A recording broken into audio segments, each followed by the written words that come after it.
नमस्कार दोस्तों, पिछले 2-3 दिन से मीडिया में लगातार खबर चल रही है कि आखिरकार ईरान ने भारत को बहुत बड़ा झटका दिया। ईरान ने भारत को बहुत बड़ा धोखा दिया। भारत का अरबों खरबों रुपया डूब गया। भारत का एक एक मित्र अब चीन के पास जा रहा है। आखिरकार ये हो क्या रहा है दोस्तों? इस तरह का खबर लगातार मीडिया में चल रही है। सच्चाई आपको कोई नहीं बता रहा है आखिरकार ईरान ने किया क्या है। और दोस्तों यहाँ तक कहा जा रहा है कि ईरान ने भारत को अपने सबसे बड़ा प्रोजेक्ट यानी कि रेल प्रोजेक्ट से बाहर कर दिया है, भारत को धोखा दिया है। दोस्तों पूरा वीडियो देखिए और जानिए आखिरकार हुआ क्या है, क्योंकि आप लोग को सच्चाई जानना बहुत ज़रूरी है। दोस्तों आप लोग केवल झूठ के बहकावे में आते हैं और आप लोग अपना अच्छा मित्र को भी दोस्तों खो देते हैं। हाँ, ये हम जानते हैं ईरान थोड़ा बहका हुआ देश है, लेकिन उतना भी नहीं जितना आज मीडिया में बताया जा रहा है। तो आप लोग पूरा वीडियो देखिए और सच्चाई जानिए। देखिए दोस्तों, आप जानते हैं भारत सरकार ईरान में एक बहुत बड़ा पोर्ट बना रहा है, यानी कि बंदरगाह बना रहा है, जिसका नाम है चाबहार पोर्ट। भारत का ये सपना है कि इस चाबहार पोर्ट को अफगानिस्तान से जोड़ दिया जाए। दोस्तों आप जानते हैं अफगानिस्तान भारत का कितना अच्छा और सच्चा मित्र है, और बड़ी बात तो यह है कि पाकिस्तान से सताया हुआ देश है और दोस्तों पाकिस्तान से हमेशा परेशान रहता है। और भारत ने अफगानिस्तान को पहले कई बार वादा कर चुका है कि हम आपको हर मुसीबत में बचाएंगे, साथ देंगे। और दोस्तों अफगानिस्तान को लेके ही चाबहार पोर्ट बनाया जा रहा था। और बड़ी बात तो यह है कि भारत सरकार और ईरान सरकार ने एक एग्रीमेंट और किया था। बोला था कि जब ये चाबहार पोर्ट बन जाएगा, चाबहार बंदरगाह बन जाएगा, तो चाबहार बंदरगाह से लेके हम अफगानिस्तान तक एक रेलवे ट्रैक बिछाएंगे। और दोस्तों उसी के तहत दोनों में एग्रीमेंट हुआ था, यानी कि ईरान और भारत में एग्रीमेंट हुआ था। पहला काम क्या था? पहले ईरान बोला कि हम चाबहार से लेके जहादन तक हम ज़मीनी काम करेंगे, यानी कि ज़मीन इकट्ठा करेंगे, ज़मीन खाली करवाएंगे और चाबहार से जॉर्डन तक पूरा साफ कर देंगे। और दोस्तों दूसरा फेज में भारत ने बोला था कि यहाँ से हम रेलवे ट्रैक बिछाएंगे, यानी कि समझ गए ना। ईरान का काम था ज़मीन पूरा इकट्ठा करना, ज़मीन खाली करवाना, और भारत का काम था यहाँ पे रेलवे ट्रैक बिछाना, इंजन देना। दोस्तों जो भी है सब कुछ भारत का काम था। और यहाँ पे ईरान अपना काम पूरा कर चुका है, यानी कि ज़मीन पूरा दोस्तों खाली करवा चुका है। अब दोस्तों समस्या यहीं पे हुआ है। अब दरअसल ईरान का कहना यह है कि भारत सरकार हमको पैसा नहीं दे रहा है, इसीलिए हम अब खुद अपना पैसा लगा के यहाँ पे रेलवे ट्रैक बनाएंगे। और दोस्तों ईरान ने अपना जो बजट है ना, जो अपने देश में विकास के लिए बजट है, उसी बजट से अब चाबहार पोर्ट से लेके जहादन तक रेलवे ट्रैक बिछाने का जिम्मा उठा लिया है और काम शुरू कर दिया है, यानी कि कुछ काम शुरू भी कर दिया है। और इसीलिए भारतीय मीडिया दोस्तों बौखला गया है। सबको लग रहा है कि ईरान ने भारत को रेलवे प्रोजेक्ट से बाहर कर दिया है। दोस्तों ये पॉइंट रहा। अब आप जानिए आखिरकार भारत सरकार ईरान को पैसा क्यों नहीं दे रहा है और ईरान ने ये काम क्यों किया, रेलवे ट्रैक खुद से बनाना शुरू क्यों किया।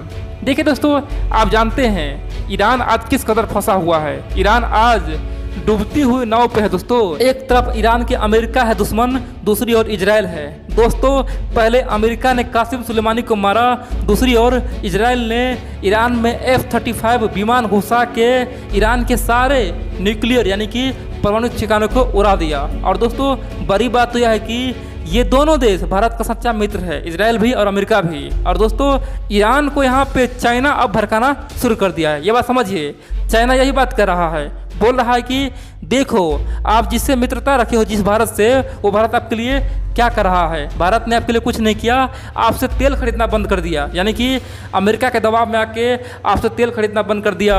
इन सब के अलावा इजराइल के दबाव में आके आपसे सारा व्यापार बंद कर दिया। तो आप आखिरकार भारत के बातों में क्यों आते हैं? और दोस्तों यही बात ईरान के दिमाग में खटक गया। और बड़ी बात तो यह है कि कुछ दिन पहले चीन और ईरान के बीच में बहुत बड़ा एग्रीमेंट हुआ था, यानी कि $400 बिलियन का, $400 बिलियन दोस्तों, यानी कि लगभग $500 ट्रिलियन।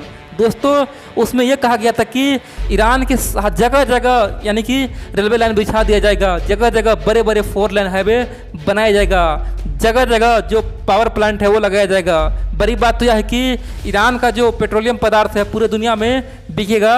इस तरह का हम लोग इंफ्रास्ट्रक्चर तैयार करेंगे और ईरानी तेल पूरी दुनिया खरीदेगा, ईरान अमीर हो जाएगा। यानी कि जो सपना पहले चीन ने पाकिस्तान को दिखाया था, सीपेक के बहाने बोला था कि सीपेक से पाकिस्तान बहुत अमीर हो जाएगा, दोस्तों सेम सपना ईरान को चीन ने दिखा दिया और भारत को दुश्मन बता दिया। और दोस्तों ये बात खासतौर पे ईरान के जो वर्तमान समय में राष्ट्रपति है, खासतौर पे वहाँ के जो सर्वोच्च नेता है अयतुल्ला खमेनी, इन सब के अलावा दोस्तों हसन रूहानी, सबको ये बात समझ में आ गया कि अब मेरा सच्चा मित्र कोई है तो केवल चीन है। और इसी कारण से आज से कुछ दिन पहले ईरान ने यहाँ तक कह दिया था कि चाबहार बंदरगाह में हम पाकिस्तान और चीन दोनों को बुलाएंगे, हम सबको मौका देंगे। दोस्तों इस तरह का बात ईरान ने किया था और भारत को दोस्तों गुस्सा दिलाया था। इतना ही नहीं, ईरान के विदेश मंत्री ने यहाँ तक कह दिया था कि अगर भारत सरकार हमारा पेट्रोल नहीं खरीदेगा, हमारा तेल नहीं खरीदेगा तो हम भारत का चावल नहीं खरीदेंगे। दोस्तों ये बात 2019 की है। इस तरह का बयान देके पूरे दुनिया को चौंका दिया था और दोस्तों तब से भारत थोड़ा थोड़ा ईरान से दूर जाना शुरू कर दिया था। और दोस्तों हद तो तब हो गया जब दिल्ली में हिंसक झड़प हुई थी। दोस्तों उसमें सबसे बड़ी बात तो यह है कि ईरान के सबसे बड़ा नेता यानी कि अयतुल्ला खमेनी ने यह कहा था कि भारत में मुसलमानों का नरसंहार हो रहा है और इस नरसंहार पे हम चुप नहीं रहेंगे, भारत को हम मुस्लिम दुनिया से अलग थलग कर देंगे, भारत को हम औकात दिखा देंगे, भारत को जितना हो सके जल्द से जल्द संभल जाए। दोस्तों ये बात ईरान ने कहा था, पूरी दुनिया चौंक गया था और भारत को यकीन हो गया कि जिस सांप को हम दूध पिला रहे हैं वही हमें डसने के लिए तैयार है। और दोस्तों भारत इसी कारण से ईरान में अपना जो भी प्रोजेक्ट लगाया था वहाँ पे थोड़ा थोड़ा इन्वेस्ट करना कम कर दिया। भारत समझ गया था कि ईरान पूरी तरह से अब चीन के गोद में जा बैठा है। जब से चीन ने ईरान को बोला है कि $400 बिलियन का हम इन्वेस्ट करेंगे, तभी से चीन के गोद में जाकर ईरान बैठ गया है। दोस्तों ये बात भारत को समझ में आ चुका था। अब आप लोग पूछेंगे कि आखिरकार ईरान चीन के गोद में क्यों बैठा, क्या कारण है। देखिए दोस्तों, ईरान चाह रहा था कि हमारे लिए भारत लड़े पूरे दुनिया से। ईरान चाह रहा था कि भारत हमारे लिए अमेरिका से लड़े, हमारे लिए इजराइल से लड़े, हमारे लिए सऊदी अरबिया से लड़े, भारत हमारे लिए सबसे लड़े और हम मजे उड़ाए। दोस्तों ये ईरान का सपना था, लेकिन भारत ने ऐसा नहीं किया और इसीलिए ईरान भारत से गुस्सा था। लेकिन दोस्तों फिर भी भारत ने ईरान को हर मंच पे बचाया। जब ईरान पे पूरे दुनिया सैंक्शन लगा दिया था, जब ईरान पे अमेरिका प्रतिबंध लगा दिया, ईरान में दोस्तों खाने के लिए दोस्तों दाने नहीं मिला था, तब भी भारत सरकार ईरान को बचाया और भारत को बोला कि कम से कम आपको इतना करना होगा, चाबहार बंदरगाह को प्रतिबंध के अंदर न रखे, प्रतिबंध यहाँ से हटाए। यानी कि ईरान कभी भी चाबहार बंदरगाह पे कोई भी सामान मंगा सकता है, किसी देश से कुछ भी खाने पीने के लिए सामान या जो भी हो मंगा सकता है। आप चाबहार बंदरगाह पे कोई भी प्रतिबंध नहीं लगाएंगे। और दोस्तों अमेरिका ने भारत के लिए ईरान को छोड़ा, यानी कि भारत के बातों में आके चाबहार बंदरगाह को दोस्तों आज़ाद किया और वहाँ पे आज भी ईरान पूरे दुनिया से सामान मंगाता है, आराम से दोस्तों जी रहा है। यानी कि एक तरह से देखा जाए तो ईरान पे भयानक प्रतिबंध लगा हुआ है, लेकिन फिर भी ईरान चाबहार बंदरगाह से सब कुछ मंगा लेता है क्योंकि अमेरिका ने उसे छूट दे दिया है। और दोस्तों उसका फायदा धड़ल्ले से ईरान आज उड़ा रहा है। लेकिन ईरान ने यहीं पे पासा पलटने का कोशिश किया। दोस्तों ईरान चाहता है कि भारत ने जो वादा किया था रेलवे प्रोजेक्ट का, पहले चाबहार पोर्ट से जहादन तक और जहादन से लेकर अफगानिस्तान तक, वो रेल भारत सरकार अभी बनाए और अभी फंडिंग करे। और दोस्तों भारत ऐसा नहीं चाहता है। भारत चाहता है कि कम से कम 2-4 महीना रुक जाए। दोस्तों अब जानते हैं अमेरिका में चुनाव होने वाला है, यानी कि प्रेसिडेंट का चुनाव, राष्ट्रपति का चुनाव। और दोस्तों चाहे राष्ट्रपति ट्रम्प बने या फिर बाइडेन बने, दोस्तों कोई बने, उसके बाद ही भारत कुछ करेगा। क्योंकि भारत को पता है कि अगर ट्रम्प बनता है तो ट्रम्प को आरिया पार करना होगा, या तो ईरान से युद्ध ही करना होगा या फिर कोई समझौता करना होगा।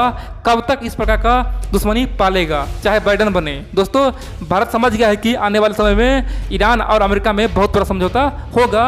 उसके बाद हम खासतौर पे ईरान में रेलवे प्रोजेक्ट पे काम करेंगे। दोस्तों भारत का ये सपना है, यानी कि आने वाले 6 महीने बाद हम काम करें। लेकिन दोस्तों ईरान चाहता है कि भारत अभी कूदे और अमेरिका से पंगा ले। दोस्तों भारत को ज़बरदस्ती इसमें घुसाने के लिए ईरान ने काम शुरू कर दिया है। ईरान एक तरह से ये कहना चाह रहा है कि अगर आप हमारा काम नहीं करेंगे, आप अपने वादा से मुकरेंगे, तो हम खुद से रेलवे ट्रैक बना लेंगे आपके बिना। और दोस्तों भारत को एक तरह से चैलेंज करने का कोशिश किया है, आंख दिखाया है। यहाँ पे दोस्तों बड़ी बात तो यह है कि इसी खबर को पूरी दुनिया घुमा फिरा के बता रहा है कि ईरान ने भारत को रेलवे ट्रैक से बाहर कर दिया है। जबकि दोस्तों सच्चाई तो यह है कि भारत खुद ही अभी शांत है, खुद ही चाहता है कि 6 महीने बाद काम हो। और दोस्तों ये बात ईरान सरकार खुद बोल रहा है। ईरान सरकार बोल रहा है कि हमने अभी छोटा मोटा काम किया है, केवल सर्वे किया है, कुछ काम किया है, बड़ा काम भारत ही करेगा, क्योंकि भारत के जो भी बड़ा बड़ा कंपनी है, इरकॉन कंपनी है, भारत सरकार खुद करेगा और भारत सरकार जब चाहे तब काम शुरू कर सकता है। दोस्तों ये बात ईरान सरकार कह रहा है। देखिए दोस्तों, जो बात ईरान सरकार कह रहा है उस बात को कोई बता नहीं रहा है, लेकिन छोटा सा काम ईरान किया है, उसी काम को लेकर पूरी दुनिया दिखा रहा है और बोल रहा है ईरान चीन के गोद में जाके बैठ गया, भारत को प्रोजेक्ट से बाहर निकाल दिया। जबकि दोस्तों ये सच्चाई नहीं है। इस प्रोजेक्ट से केवल ईरान को और अफगानिस्तान को फायदा होगा, यहाँ से चीन को कोई फायदा नहीं होगा। इस रेलवे लाइन से अफगानिस्तान को, ईरान को और भारत को फायदा होने वाला है। दोस्तों इसीलिए ईरान जानता है कि अगर ये रेलवे लाइन भारत नहीं बनाता है तो चीन कभी नहीं बना पाएगा, क्योंकि चीन को उससे कोई फायदा होने वाला है ही नहीं। और दोस्तों इसीलिए ईरान भारत को फिर भी ऑफर दे रहा है कि आप जितना जल्दी हो जाइए उसमें घुसिए, प्रोजेक्ट पे काम कीजिए। लेकिन दोस्तों भारत अभी शांत है। भारत चाहता है कि पहले अमेरिका में चुनाव हो जाए, उसके बाद ईरान से अमेरिका का कोई एग्रीमेंट हो जाए, चाहे ट्रंप बने राष्ट्रपति या फिर बाइडेन बने, कोई भी बने, ईरान से संबंध सही करे, उसके बाद ही भारत यहाँ पे दोस्तों बड़े बड़े प्रोजेक्ट लगाना शुरू करेगा।